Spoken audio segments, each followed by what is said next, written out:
There was a visitor coming to a small town, very well known and respected person of honor. So the rabbi took him over and showed him the village. Now, the rabbi always told stories to his students.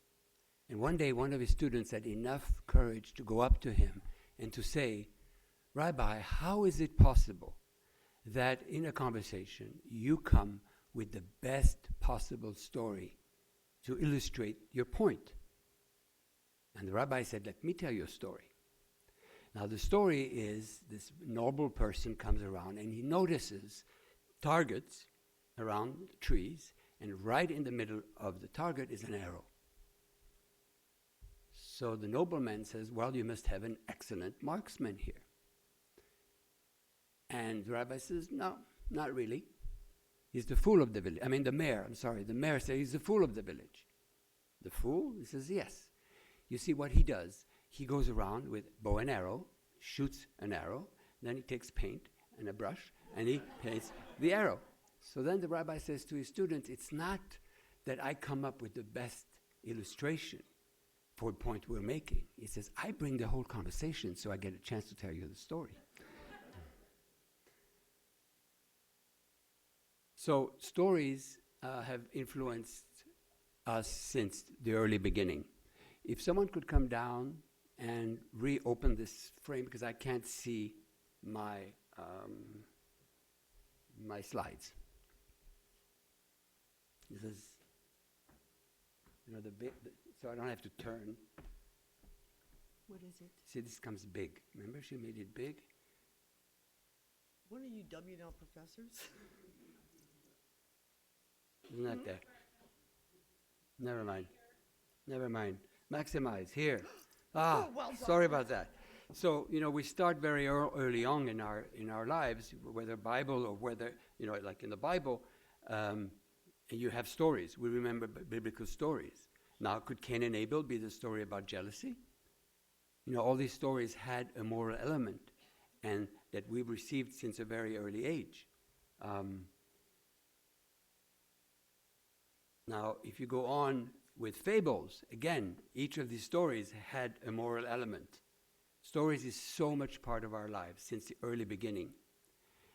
We are all storytellers somehow, and in PR and in journalism specifically, we tell stories. When a client comes to see us, our first question is, what's the story? What is it you want to say? If you look at the numbers of the role that money plays in stories, it's incredible. 15 billion for literature, 20 for cinema and performing arts, 14 billion. Someone said that emotion is a highway to the brain. Professor Damasio made some research and noticed that people that have had brain damage in certain areas where emotion controls emotion have a very, very hard time to make the slightest small decision. Now, marketers, PR, and others, we know that if you can touch someone, you can touch their emotion, you can get a change. You can get for people to remember and maybe change behavior. I'll give you a few examples.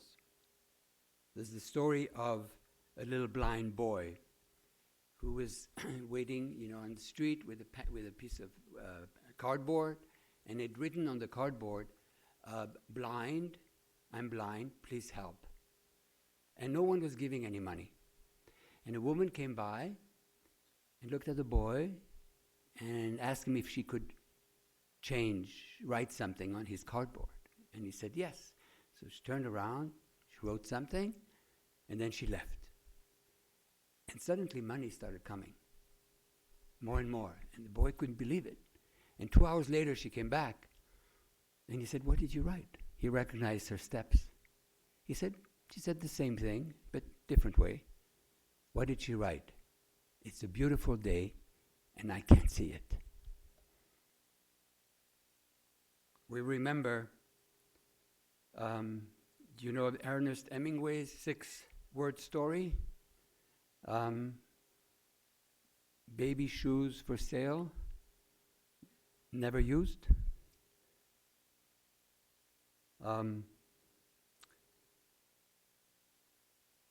There was a documentary called The Shoah. It was published about 15 years ago. It was a 9-hour documentary. It went on PBS at the time. And it was about the Holocaust, but there were no images of the Holocaust, no footage. There were just people remembering what happened, and they were being interviewed. Someone noticed, a journalist noticed a woman coming out of the documentary, the theater, after seeing the documentary, and she was crying. So the journalist came up to her and says, "Why are you crying?" She says, "Well," she said, "you know, I'm a mother, and I'd never heard before the voice of children in a gas chamber." Turns out there was no voice of children in a gas chamber in the documentary. There was a woman remembering, hearing the sound of children in a gas chamber. So she actually believed she heard it.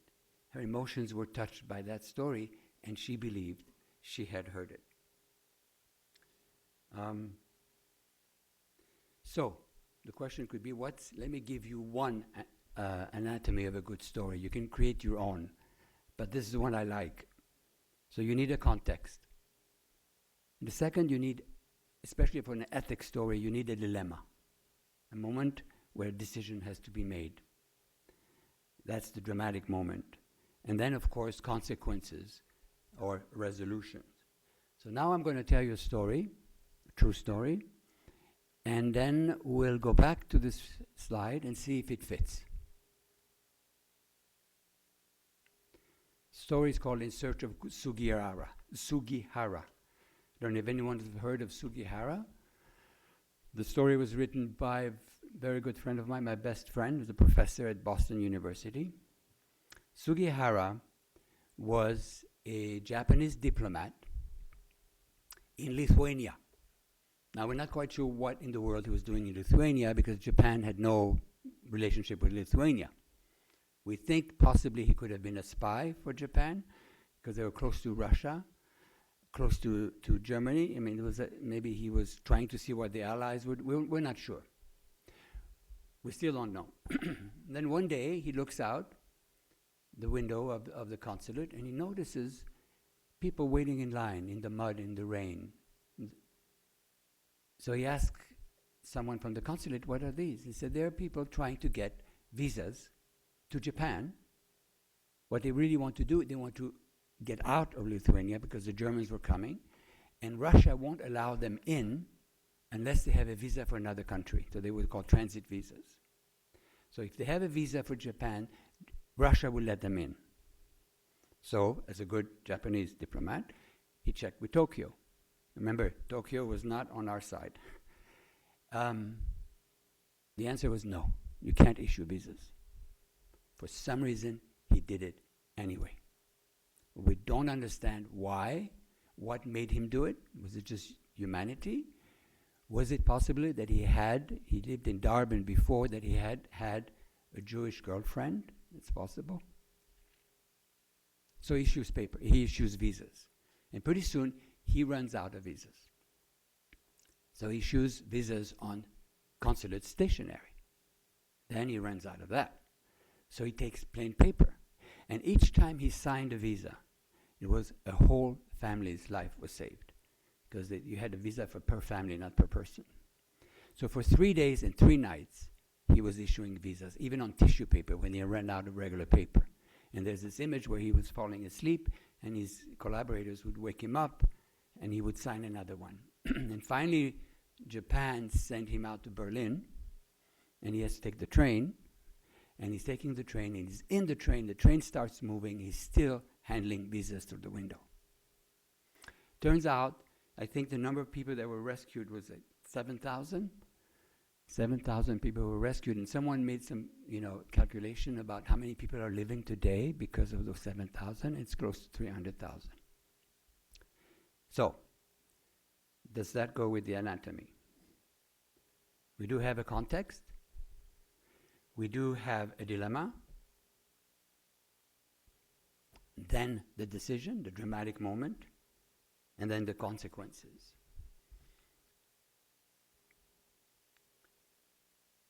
Just a few words about me. Why am I here? How did it happen? I guess that's a story too. I've been involved in Christian-Jewish relations in the past, and that really meant trying to combat anti-Semitism in the Christian environment and in the church and in the history. It started a long time ago. And to illustrate this, I have a picture here that is taken from the cathedral in Strasbourg. And this was the two figures you can see when you walked in to go to the trial room, the tribunal, the religious tribunal, which was the only tribunal at the time. And it's called the church and the synagogue. And on the left, you see a woman that symbolizes the church. She's up, she's brown, she's beautiful, she has a crown, she's proud. And then you have the woman that represents the synagogue. If you notice, she's blind, right? And she's almost like ashamed. And in some of those, she's carrying the Torah, the tablets. When I was in Boston working for the New England Israel Chamber of Commerce, and I'm driving home, and I hear on the radio a program called about the Swiss bank and the Holocaust on NPR. So at that moment in time, sometimes in life you know where you are, when, what was around. So I remember it was dark, I was driving home. I said, I have to get involved because I grew up in Switzerland. I worked with banks. I'm not Jewish. In this sense, it helped, I thought.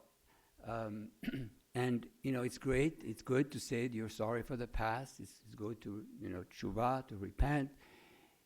But this was an opportunity to do something. So if you say you're sorry but you don't do anything, it seems suspicious. You have to be able to find something to do. And I thought, maybe I could help. So I went back to Switzerland and called people I knew, called people I didn't know, and the reaction was amazing. People were saying, can you come now? The whole country was in uproar. It was front page news every morning, radio, television, newspaper. What had to happen with the Swiss banks and the Holocaust, which is very shortly, the Swiss have a law that if you open a bank account in Switzerland, no one on earth except you or your heirs can ever close it. So there were a number of accounts of Jewish families that opened bank accounts in Switzerland. And when the war came, the Shoah, survivors later tried to collect, and the Swiss resisted, were very bureaucratic in their response.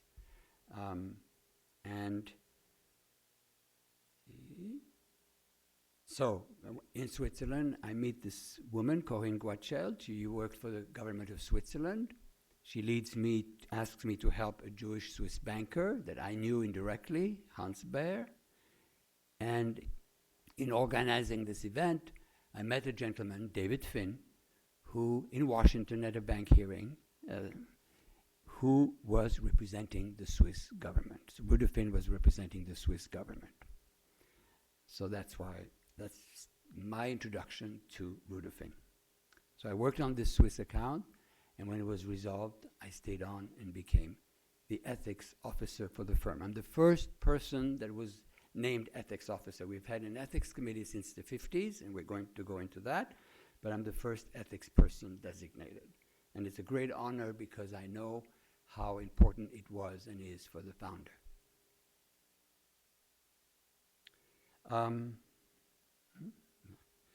So when you tell a story, if it's your story, if it's something that happened to you, it will have a much greater impact.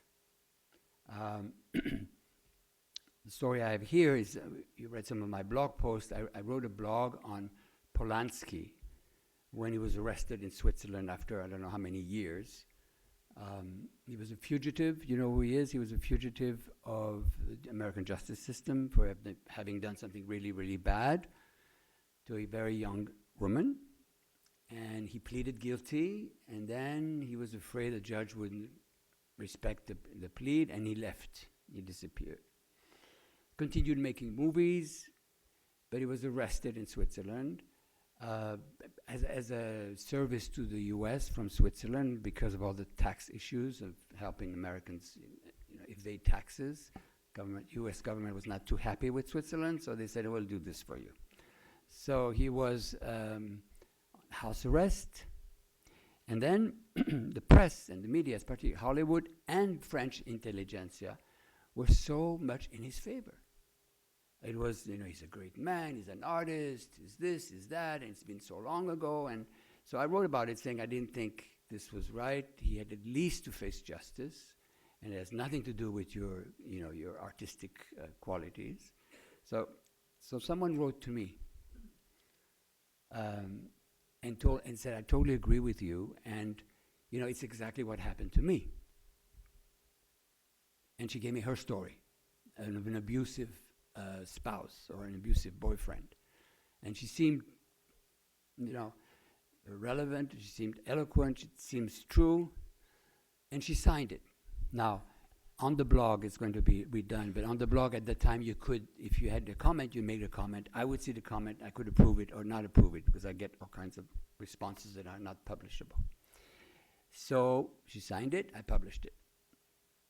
And then I get an email from the boyfriend saying, there's always two sides to a story. She just wants to take attention to herself. And I thought, oh my, now I'm doing this on the company blog, now we're going to get sued because I defamed him indirectly, because that's what I did. I didn't name him, but she signed it with her name. Anybody that knew, both of them knew it was him that she was talking about. So my mistake, my error, my ethical lapse here is I should have asked her, I'm ready to, I'd be happy to publish what you said, but would you mind being anonymous? That would have avoided that incident. Now, for us in PR, corporate culture is made up of stories. If you can find stories maybe that have been forgotten or maybe that are not known in your clients, please find them and find a way of telling them. Now, the reason we created an ethics committee in the 50s was because of Joe McCarthy. Joe McCarthy was head of the Committee for Un-American Activities in the House, and you know all about the witch hunt. So, how does that relate to us? Well, we had hired someone from Minnesota to work in healthcare. The company was growing. We're like 15 or 20 employees. And we had a new client, so we had to hire a new person. And he had all the qualification, so we hired him. Interestingly, the reason he was looking for a job is because he had been fired at his previous job because he had refused to testify at the Joe McCarthy hearing. Now, it was tricky time because if you accepted to testify, you had to answer every single question. You couldn't take the fifth on BC and then go to the next question. If you accepted, some of the questions could be tricky, and you could indirectly cause harm to people that knew you by answering the questions. So he refused. Was not a problem for Rudolphin. But we got a call from the New York Times of a journalist looking for a job himself for the same reason. It's hard to believe today that this would happen at the New York Times, but not a problem. We love to hire journalists. They're good writers, they have good connections, so we hired him. And then a third, and then a fourth, and then someone raised a flag, says, wait a minute, this is getting dangerous. Because if Rudolphin becomes the target of Joe McCarthy, all our clients are walking out the door, and we'll have to let go everybody. So here was a real ethical dilemma between good versus good. Good versus bad is usually clear. Bad versus bad is no perfect solution, and you try to find the best one. But this was two legitimate values in conflict. People that needed jobs, we had the job for them. Could you jeopardize everybody's job? So David went to his uncle, who was Louis Finkelstein, said, what should I do? He said, no, go to university, Columbia University. There's a professor there. He's going to help you think through. So we did, and what they did, and they came up with a very simple but brilliant solution. And often simple can be brilliant. And it was, instead of just turning this person down, why don't you, David Finch, chairman of the company, pick up the phone and introduce that person to another CEO of another PR firm, and tell them the story, and tell them why you can't hire that person. And they did. again and again. So all these cases were spread out through the PR firms in New York, and no single PR firm ever got targeted by Joe McCarthy. If you go back, you'll never find, he attacked ad agencies, but he didn't attack a specific PR agency. So since then, the firm decided that we need to have an ethics committee to deal with issues like this in the future. So, more stories, more Rudolphin stories. So we have a big account in tourism with Greece. And this is early 60s. A coup. 3 colonels take over. Military coup. The king runs for his life. Some people say we can't work for a dictatorship. That's against our values. We have a list of activities we as a firm do not want to get involved in. And among them is we don't want to be involved in activities that suppresses human rights. So some of the people at Rudolphin said we can't work for them. And others said, it's the beach, it's the sun, it's tourism, we're not doing politics. It was a big account. Why not? So David didn't make a decision right away. He said, let me find out. And in ethics, you think you know. Very often, you don't know as much as you should know before you make a decision. I found out when I come into a meeting where we have to make a decision on a client, or I think I have the answer, it's pretty clear. I sit down, this one talks, more information here changes the whole picture. It's the one thing I noticed. The second thing I noticed is that usually we come to a consensus decision. It becomes very clear what it has to be done once you have this conversation. So if you're faced with a dilemma, don't do it yourself alone. Talk to someone you trust that's maybe not involved in the day-to-day operation that you're involved in, and then you'll see. So he went to see, he had an appointment with one of the 3 colonels. But before that, he went to speak to his friends. He had many friends in Greece. They wouldn't talk to him in the office. The office were bugs. And when he did talk outside, he would hear horror stories. People were being arrested and not charged, and people would disappear. It looked really bad. So he went to see the colonel, and he said, Colonel, I think we're not the right agency for you. We're going to resign the account. And Colonel said, absolutely not. You're great. You're doing a great job. Actually, we have more work for you. Wink, wink, more money. And by the way, we're going to do a big ad campaign in the New York Times, because we understand that if you buy ads in the New York Times, then they'll write better editorial. We said, I don't think that's the way it works. So we resigned the account. It was a big account. It was a big sacrifice, but the firm kept its values. And today I'm talking about it. This was Eli Black, was head of the United Brands. He studied to be a rabbi, and he went into business, and he became the CEO of a huge company that was importing fruits from Honduras. And one day, David and him were friends, and one day the office calls and says, please come down quickly to the Met building, or the Pan Am building. And he says, why? He says, just come down. So he comes down, and there is a cover, like a blanket, and the police around, and it turns out that he committed suicide. It was the 30th floor. He broke the window of his office, and he jumped. So the board is asking David, the PR council, please come up. This is about ethics and crisis. So he comes up, and they say, well, we'll just say he fell. He says, you can't say he fell. Nobody falls off a 30th-floor building. So then they said, well, maybe we can say that he was depressed. So David said, no, let me talk to his wife. So this was a human consideration.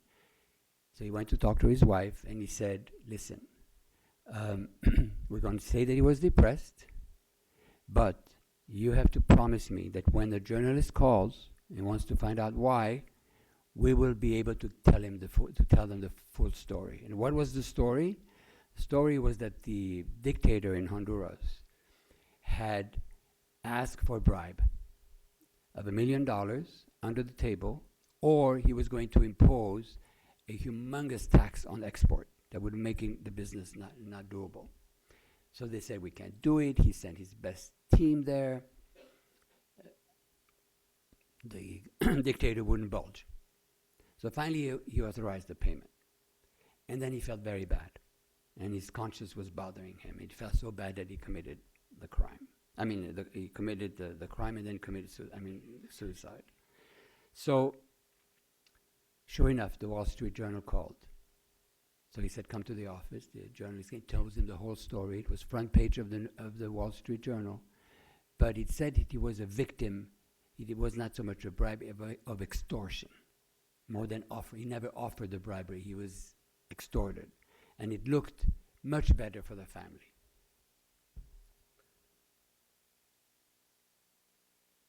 Now, more recently, I don't know if you remember, the Maldives were in the news. And the son of the president came to Rudolphin, came to us and said, we'd like you to help us tell the story, our point of view. What had happened is the president, pictured here, was known to be a good person, very concerned with the environment. And then there were some tensions, and then he took some measures like arresting the Supreme Court judge, not a good idea. They got the police in the streets, and it became so bad that he resigned. And according to their constitution, if you resign, the vice president becomes president. But after the vice president became president, the former president said he was forced out, and therefore this was not a legitimate government. So the son of the now president came to see if we could help. So I checked on human rights organization to see if this is a country we could work with. I liked what I heard from him. He was honest in showing some of their flaws as well. And I thought, I think it's okay. And there was going to be an investigation by the Commonwealth anyway to determine whether it was a legitimate regime or not. It was the first time at Rudolphin that we've had an ethics discussion with a disagreement. There's one person in the room that said we shouldn't work for them. We should wait till the investigation clears. But the rest agreed, so we went ahead.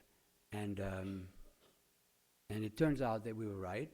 The Commonwealth's investigation confirmed that it was a legitimate government. But I got a lot of hate mail. I never had so much hate mail since then. I had blood on my hands. This was an awful guy.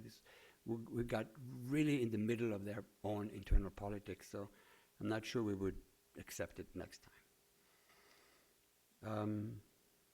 We had another client. It was called Bet on Sports, and he was a client based in London, listed on the London Stock Exchange, so there's quite a bit of transparency. And it allowed you to make bets online on sports. The problem was, A, it's illegal in the US, and B, most of their clients were based in the US. So they came to us not so much to defend gambling, but please help us communicate to the government our position, which was tax us, regulate us, but make it legal. Because it wasn't really very clear. So we talked. Is it okay for Rudolphin to represent a gambling company? I mean, gambling and ethics, are not very good friends. They shouldn't really be on the same line. But so we talked with our outside ethics advisor, who was he was a retired rabbi. And the conclusion was, the two risks in gambling is underage and compulsive. And apparently they had the system in place to prevent that. So if it's not compulsive, it's not underage, it can be considered an entertainment, so why not? So we kept on. And then the CEO came to visit in New York from London, and then we went to the Congress, and we wrote an op-ed for him in the Wall Street Journal, basically with his message. Then a couple of months later, he's flying from London to Honduras, to South America somewhere, I forget where, and he stops in Dallas. Wrong move. The FBI was waiting. They arrested him. They put him in handcuffs. They put him in jail for one night. And the answer came from the American government, no. So now they know. And they made a deal that no person based in the US could access that website. And that was the end of the story. But it was front page story, and Rudafin's name was not mentioned, and I was very happy. So the question is, why was I happy? You know, we say we want to be proud of the clients we work for. We want to be proud of the work we do. The fact that I was happy tells me that maybe it was not the best idea.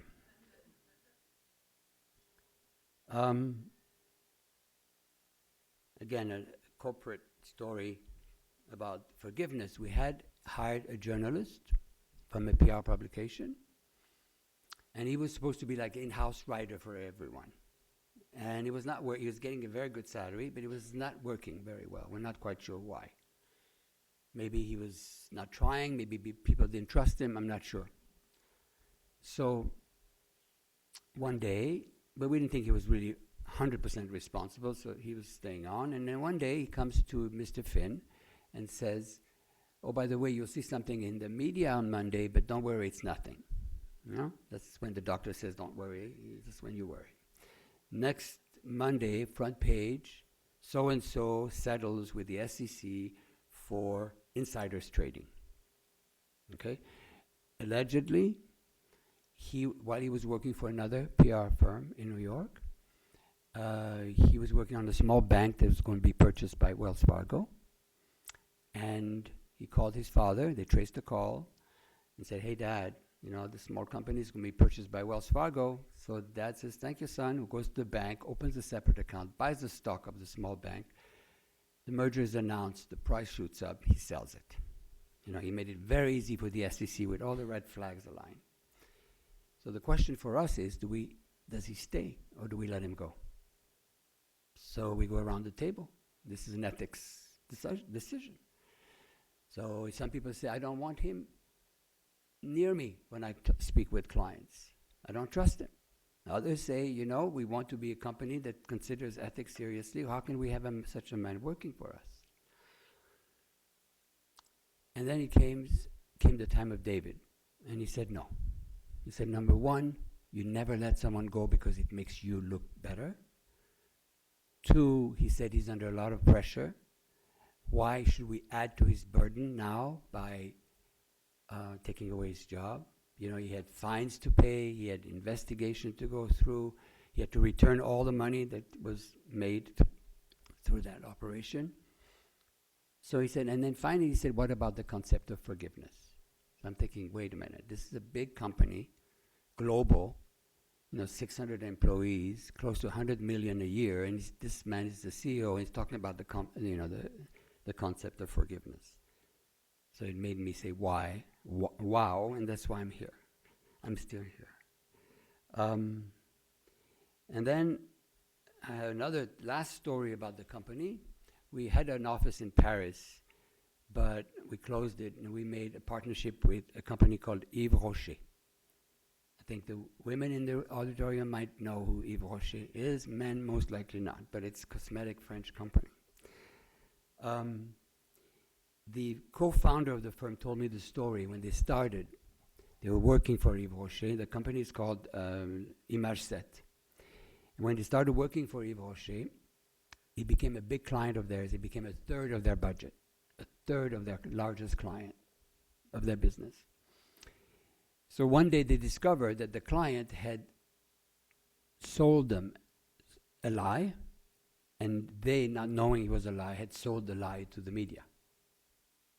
So Mr. Thibault, the co-CEO, took his contract and walked, without an appointment, walked to the headquarters of Yves Rocher.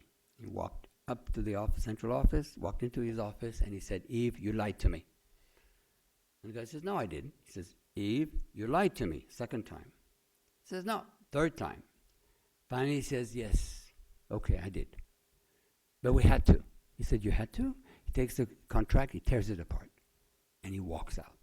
I mean, the courage to let go a third of your business when you start out on the principle is amazing. The guy runs after him in the halls. Don't go, I promise I'll never lie again. So actually they kept the client, they wrote a new contract, and it never happened again.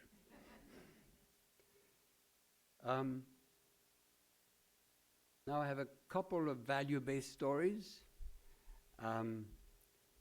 This is about honesty. I love that story.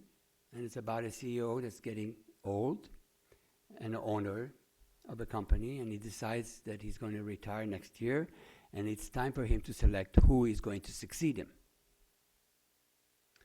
So he brings 3 of his top people, the brightest in his operations, and he says to them, I'm going to choose one of you 3 next year, exactly day to day next year.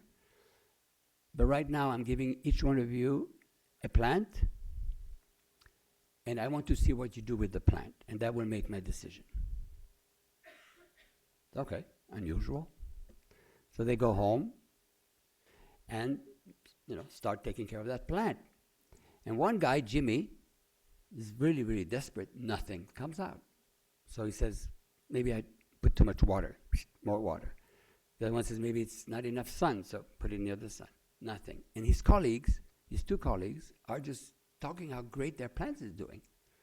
Lush and big and tall. So the year comes, and Jimmy says to his wife, I'm not going tomorrow. And just foolish. He says, no, you should go and just tell him. He says, all right. So he goes, and he's like hiding. There's 3 men are there with a big plant. The CEO says, hi, look. He looks at it, very nice. Looks at the other one, and he says, he sees the guy hiding. He says, come up. He comes up with this empty pot. He says, what are you doing? He says, what's wrong? He says, I tried. I promise, I tried everything. Didn't work.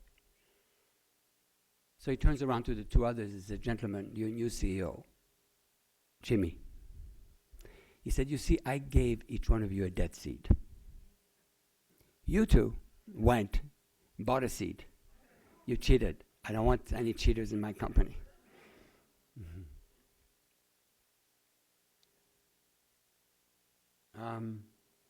Last value-based story about courage. Again, this is a story that I was told by the person to whom it happened. And the person was 9 years old when it happened, and he's now in his 70s. And his name is Armand. His father was the head of the train station in Casablanca, Morocco. One day, there's a long line of people trying to get a ticket. And the next person in line is an old Jewish man, religious. He's getting close. At that time, behind him is a Catholic priest from the US Army, a chaplain. And that time a Frenchman comes in from the metropole, from Paris, pushes everyone aside, including the old Jewish man, and goes to the front row. The priest says, can't do that. The Frenchman turns around and says, but he's a Jew. The Catholic priest, slaps him. The guy's so shocked. He's not trying to be funny, but he says, but he's a Jew. Gets another slap. Now it's almost a riot.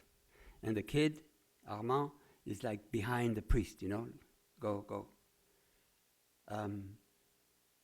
The father comes, puts the men from Paris at the end of the line, serves the Jewish man, and everything goes back to peace. The parents of Armand invite the priest to their home, and the priest brings lifesavers to the kids. So 40, 50 years later, I gave a lifesaver to my friend Armand, and he said, you have no idea what this reminds me of. The guy had the courage. There was an instant in his life, there was an injustice done in front of him, he couldn't stand it, and he reacted. I think today he'll be sued, but that's beside the point. And then my conclusion story, and then we can have questions. And this is one of the best stories I've heard. And I used to ask people that if they make a commitment, if you like the story, make the commitment to tell it at least to one person with that condition. And this is about improper speech. This is something important for us in PR as well. We have to be careful in what we say, representing clients or whatever, because once you said something, you can never get it back. So this rabbi named Chafetz Chaim always said you should not say bad things about people. And that came through so many ways, in his writing, in his speech, in his speeches, in his examples, and in his life behavior. And he was getting very tired, and he decided, this was right in the Middle Ages, he decided to go in a small village, like a bed and breakfast for a week. But he went anonymously, because he was so well known that he couldn't he couldn't rest if people knew who he was. So he's there, and in the evening, after the day's activities, people are around the fire, and they talk and drink. And one day, one man mentioned his name and saying how great he was. Chafetz Chaim is such a great man. So he felt embarrassed. So he said, "No, he's not that great." The man turns around and says, "What? Who do you think you are? He's not that great." And then he goes on with more and more compliments. Now he's really embarrassed. So he says, "If you knew him like I know him, you too would think he's not that great." So that did it for the other man. So he gets up, red in the face, comes in, and he slaps him. "How do you dare insult such a holy man?" So things quiet down, and towards the end of the evening, otherwise there'd be no story, someone walks in from his hometown and recognizes him. "I'm so honored to see that you're here." So the man that slapped him is so embarrassed and so ashamed. He goes to him and says, "Will you ever forgive me?" The rabbi said, "No." He said, "No, you taught me something." "I taught you something?" He says, "Yes." He said, "I've always said you should not say bad things about people. You taught me that, yes, you should not say bad things about people, but you should not say bad things about yourself either."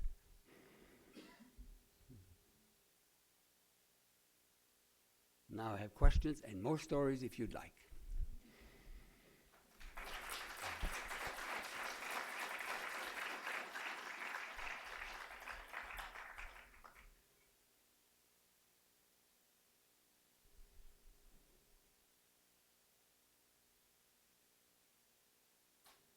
Please.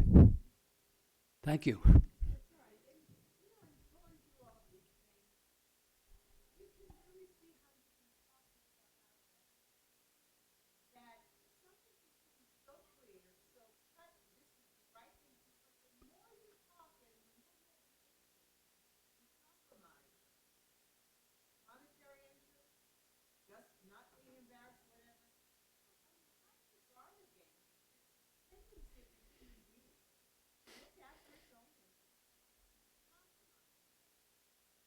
I think, first of all, you have to recognize that that's true.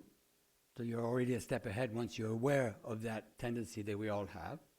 Second, I think it does help to consult with others, because you can rationalize alone, but if you're 3 or 4 people that you trust and you're talking about something and you're all going to rationalize it, there's a problem with your group. So I think that once you share with others, we say don't do anything you don't want printed in the paper next morning, but it's also don't do anything your mother wouldn't agree of. So sometimes we know, we rationalize what we know. The more people, honest people, together, I think the risk is less. But I have to understand also that this is a business. I can't say systematically no. If someone says, "Can we work for this client?" I know that if someone comes and asks, there is a problem. So I have to look at it. But I know that we need to make money too. That's a value. That's an acceptable value.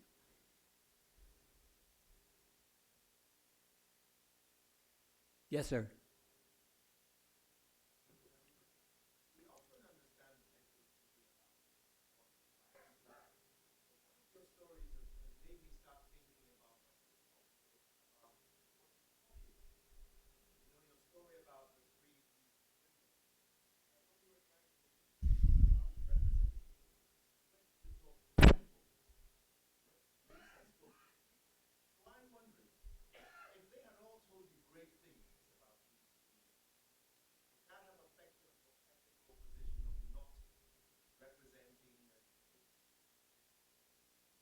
That's a good question.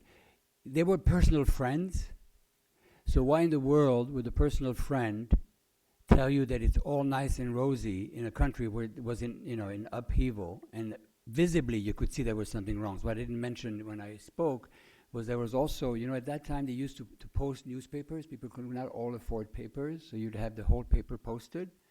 You could actually go and see it. But then you could notice in Greece at that time that they had blacked out. There was censure. So that was an objective. So he had no doubt that the comments his friends made were not made up, and why would they? But it's a good point because being popular is not necessarily right. I mean, a lot of people did popular things that were really bad. So it's not a criteria. It just makes you look a little closer.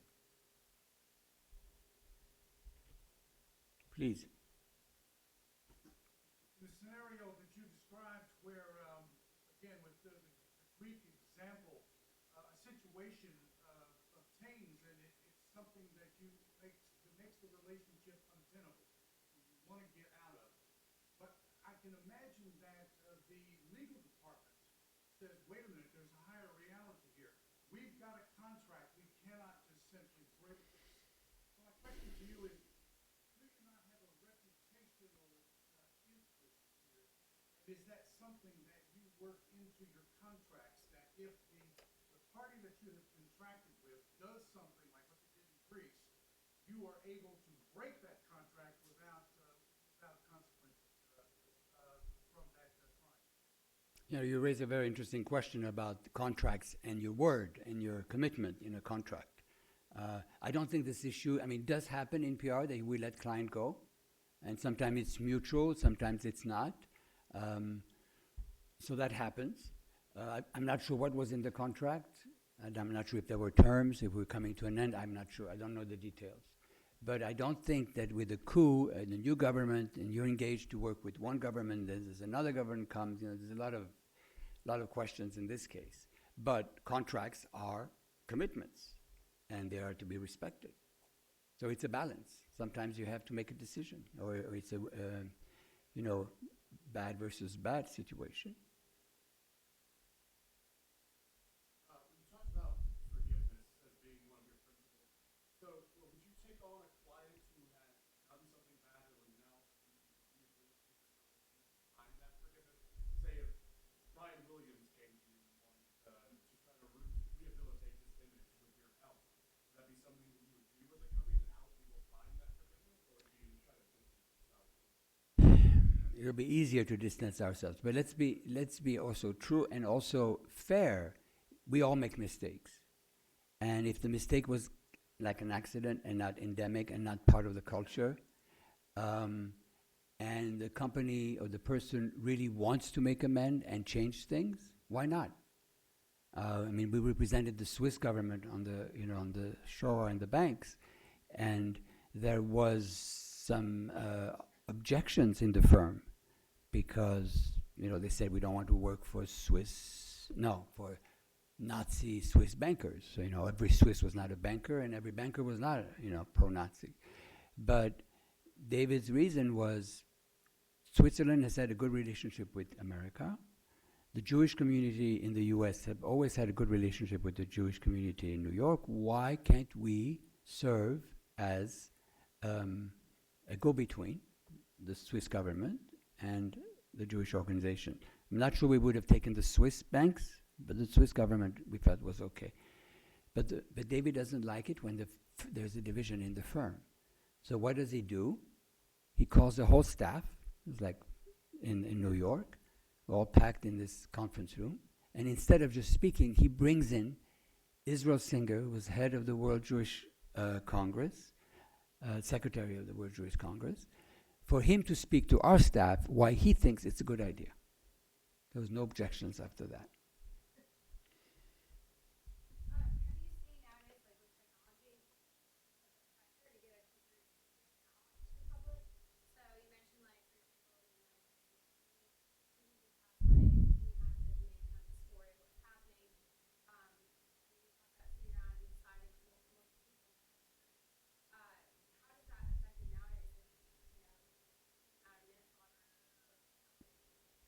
It's a very good question, because ethics in social media is influenced by time but it's also, the difference is time, but it's also impact, which can, small mistakes can have such a big consequences. So I think if we're aware that of the consequences and of the pressure, we should be even more careful and consult.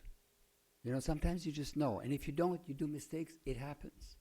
What's very important in mistakes and in ethics is it's what you do after. People understand mistakes, understand errors, we all do them, but when it happens, if you cover up, or you deny it, or you blame someone else, that is very hard to forgive. And that people remember. They'll forget the incident, remember the reaction. You know, I don't think Martha Stewart, you know, deserved to go to jail if it was just that her broker told her a stock she owns was going down, and she says sell in the middle of everything else she does, is one thing. But when she lied about it, that's why she went to jail. So we do the most damage after the mistake.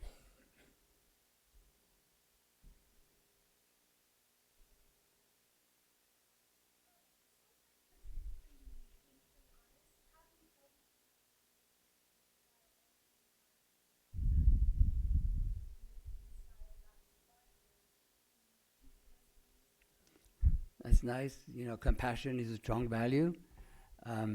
Truth is difficult, and truth is a point of view. Mr. Finn always said he's a famous photographer of sculpture, and he said he saw a parallel between similarities between photographing sculpture and PR, meaning that when he photographs a sculpture, he photographs it from so many different angles, and stories have different angles. There's no question. So I'm careful on truth. There are simple facts. Did you not? That's clear. But you should never hurt people. So to try to do the least harm with the most honesty.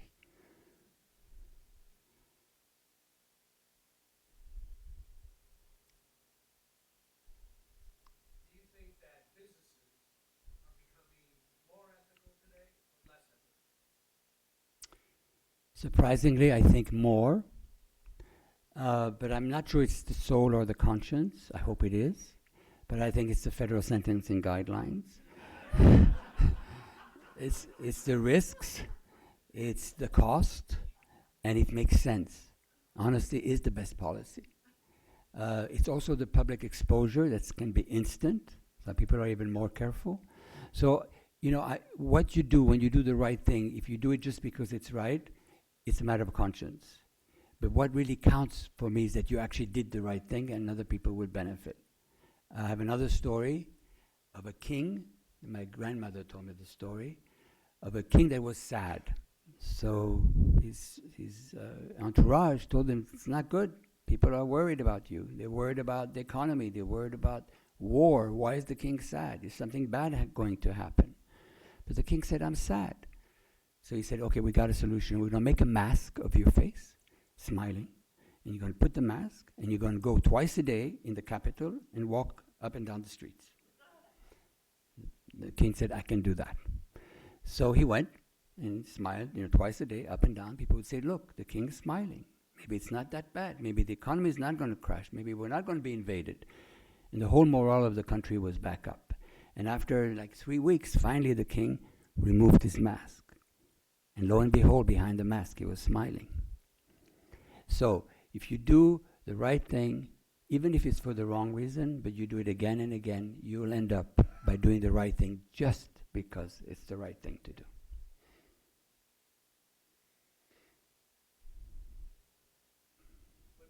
Yes, sorry. 2. I'll come back. Yes.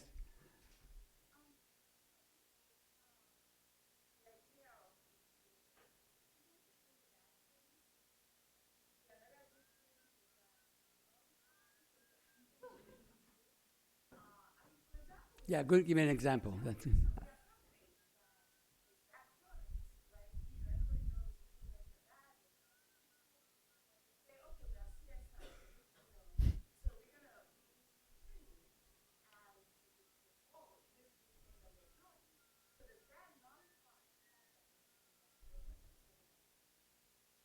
Okay, So it doesn't nullify for the person who suffered from the bad product, number one.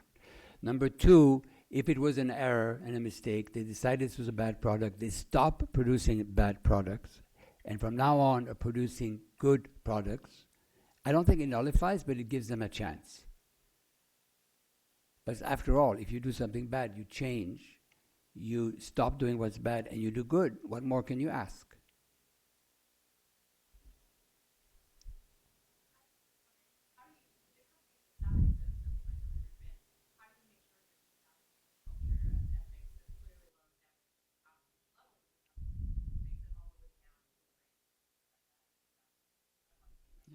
It's a very, very good question. You know, most people, ethics officers I talk to, but not in the PR world, but in the corporate world, their problem is getting, buy-in from the top. So I don't have that problem. It's amazing. But I think you can't take it for granted. You have to continue training. You have to continue storytelling. You have to, walk the talk. When something wrong happens, you have to be consistent in the reaction to it. So it becomes part of the culture at one point, but you can't rest on your laurels. You have to continue pressing it again and again, because it's human nature. And then we could do something really bad. There's even a higher risk.